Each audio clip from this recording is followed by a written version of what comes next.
বিহালীৰ মাঘেৰৌমাৰে পূৰ্বাঞ্চল টাই সাহিত্য সভা বিশ্বনাথ জিলাৰ খামজাং সাংস্কৃতিক বিকাশ কেন্দ্ৰৰ উদ্যোগত এমহীয়া সংগীত আৰু বাদ্যযন্ত্ৰৰ প্ৰশিক্ষণ শিবিৰ মুকলি।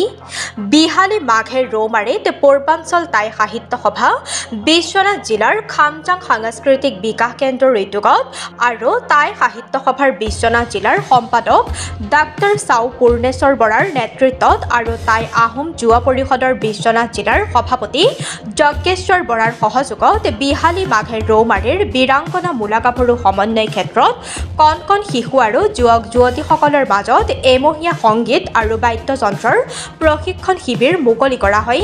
উক্ত এমহীয়া সংগীত আৰু বাদ্যযন্ত্ৰৰ প্ৰশিক্ষণ শিবিৰটোত শিশু আৰু যুৱক যুৱতীসকলক প্ৰশিক্ষণ প্ৰদান কৰিব গহপুৰ বৰঙাবাৰীৰ প্ৰশিক্ষক বিক্ৰম বৈশ্যই। তেনেকৈ ক'ব নোৱাৰিম। তেখেতসকলৰ লগত মই কালি কথা পাতিছিলোঁ অলপ বেলেগ ছিষ্টেমত, কিন্তু আজি মোক আমাৰ ডক্টৰ পুৰ্ণেশ্বৰ বৰুৱাই ফোন কৰি ক'লে যে আমাক একমহীয়া প্ৰশিক্ষণটো লাগে। আচলতে এমহীয়া প্ৰশিক্ষণ আচলতে ক'তো নহয়।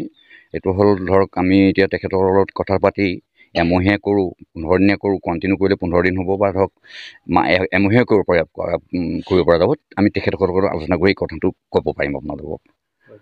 আপোনাৰ কি আজিৰ পৰা আৰম্ভ হৈছে? আজিৰ পৰা আমি শুভাৰম্ভহে কৰিছোঁ আৰু একচুৱেলি প্ৰশিক্ষণটো অহাকালিৰ পৰা আৰম্ভ। এনেই তেওঁলোকক আজি এটা মই টেষ্ট ল'ম, তেওঁলোকৰ মানে কেনেকুৱা কণ্ঠ কেনেকুৱা বা সংগীতৰ প্ৰতি তেওঁলোকৰ কি ছিষ্টেমত আছে, কিমানত আছে, সেইখিনি অকণমান মই তেওঁলোকৰ টেষ্ট এটা ল'ম। তেওঁলোকক কিমান বয়স হ'ব, কিমান বয়সলৈকে? মই আচলতে একেবাৰে ধৰক মানে মই ক্লাছ 7 হ'লে বেছি ভাল, তাৰ ওপৰত হ'লে অলপ দিগদাৰ হয়। মানে আজিকালি ল'ৰা ছোৱালীবিলাকৰ জানেই আপোনালোকে, অকণ ডাঙৰ হ'লে মানে ছাইডটো বেলেগলৈ গুচি যায়গৈ। গতিকে মই ভাবোঁ যে সৰু ল'ৰা ছোৱালী যিখিনি ধৰক মানে গৈছে, এতিয়া দেখিছোঁ তেনেকুৱা ল'ৰা ছোৱালী ঠিক আছে, সেইখিনি পালে আপ টু 7 হ'লে ভাল হয়। তাতকৈ ওপৰ হ'লে অকণমান দিগদাৰ হয় মোৰ। মাইনাহঁতৰ উদ্দেশ্যে কি ক'ব? আৰু তেওঁলোকক মই যথেষ্ট শিকাম, ভাল পাম। তেওঁলোকে আজি বৰ আগ্ৰহে ওলাই আহিছে, গোটেইখিনি ওলাই আহিছে আৰু মই এওঁলোকক দেখি ভাল লাগিছে। আৰু মই এনেকুৱা জেগাই বিচাৰি ফুৰোঁ, বহুত জেগাত মোক মাতিছে আৰু ডক্টৰ পুৰ্ণেশ্বৰ বৰুৱাই মোক ভালকৈ জানে। মই বহুত স্কুলত শিকাইছোঁ আৰু তেখেতৰ লগত চিনাকি হৈছিল আমাৰ দিলীপ বৰা স্কুলৰ লগত। তেতিয়াৰ পৰা মোৰ লগত তেখেতৰ ভাল সম্পৰ্ক আৰু গতিকে এওঁলোকক শিকাব পাৰিলে মোৰ নিজৰে ভাল লাগিব। আৰু মই ভাবোঁ যে আগ্ৰহ থাকিলে শিকিব। আৰু মোৰ নিজৰ স্কুল আছে এখন, মিউজিক স্কুল এখন, আৰু সেইখন মোৰ ঘৰৰ ওচৰতে কল্যাণপুৰ মধ্য ইংৰাজী বিদ্যালয়ত। আৰু মোৰ ঘৰ বৰঙাবাৰীৰ পৰা অকণ ভিতৰলৈ বৰাৰ ওচৰত, কল্যাণী মন্দিৰৰ ওচৰত। মই এনেই সংগীতৰ লগত জড়িত 18 বছৰ ভ্ৰাম্যমানত আছিলোঁ।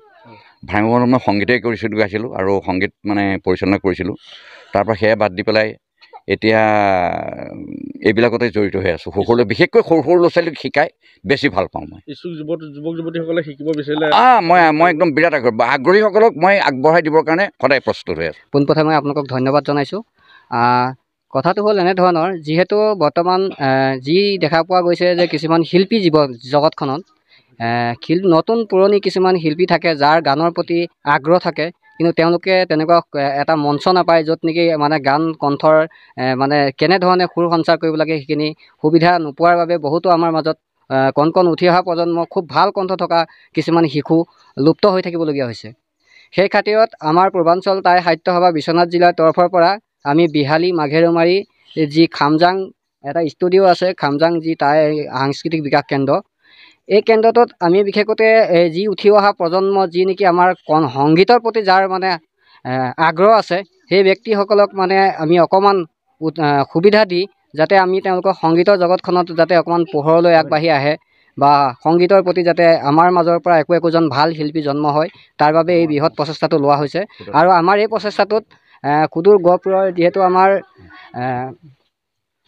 আমাৰ প্ৰশিক্ষক ছাৰে আহি যিহেতু আমাৰ মাজত আহি উপস্থিত হৈ তেখেতে আমাক সহায় কৰিবৰ কাৰণে আগবাঢ়ি আহিছে। সেই ক্ষেত্ৰত মই তেখেতকো আজি এই আপোনালোকৰ জৰিয়তে আন্তৰিক কৃতজ্ঞতা আৰু ধন্যবাদ জ্ঞাপন কৰিছোঁ, যিহেতু তেখেতে আমাৰ অতীতকৈ পিছপৰা অঞ্চলখনত যে সহায় কৰিম বুলি আগবাঢ়ি আহিছে।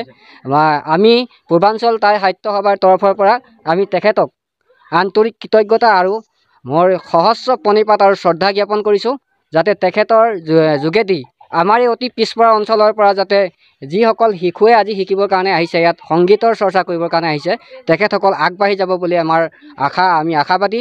আৰু নিশ্চয় হয়তো তেখেতৰ কৃপাত সকলো কেইগৰাকী শিল্পী চাগে এখন মঞ্চত সংগীত পৰিৱেশন কৰিব পৰা হ'ব, এয়ে আমাৰ আশা। আৰু সেই বৃহৎ উদ্দেশ্য লৈ আজি এই মহান অনুষ্ঠানটি শুভাৰম্ভ কৰা হৈছে।